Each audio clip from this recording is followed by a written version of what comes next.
Vi har valgt at have om Assistenskirkegården, og hvad man bruger den til, hvad den har af betydning for Nørrebro. Den er oprettet den 6. november 1760. Ja. På det her billede, der kan man se, hvor stor kirkegården i virkeligheden er, og hvad for nogle forskellige veje, man kan bruge for at komme ind.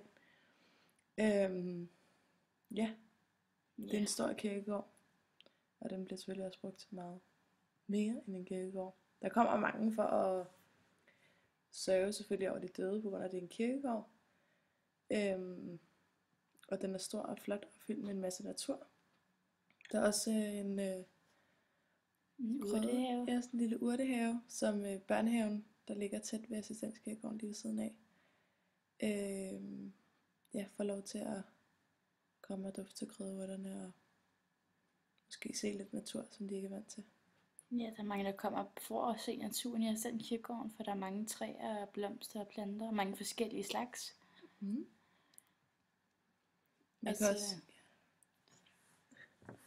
Så er der mange, der kommer for at cykle igennem. De bruger den som en gennemgang, for eksempel fra Struensegade til Kapelvej. Ja, eller hvis vi bruger den jo også som gennemgang, når vi skal fra Struensegade til Møllegade og have undervisning. Ja, og der er nogen, der bruger det til en gennemgang, til de skal aflevere deres børn i vuggestue eller børnehave. Ja, der er rigtig mange cykler derhenne. Og så her har vi en livsnyder, som nyder morgenkaffen i Assistenskirkegården med hans veninde. Ja. Hende fik vi ikke lov til et billede af, men det er også helt okay. Han var også gammel model, så... Ja, han holdt i hvert fald humøret højt og var glad. Og... Han skulle begraves i Assistenskirkegården, så han skulle nyde. Ja, han kom allerede og tog en smagsprøve. Ja.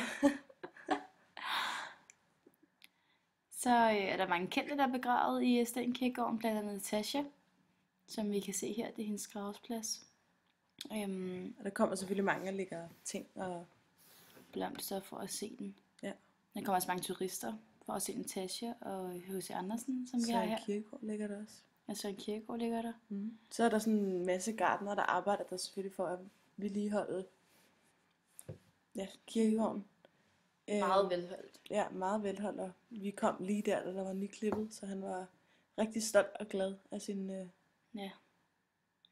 sit arbejde. Og så her er der eksempel på turister, der kommer og tager billeder og går en tur.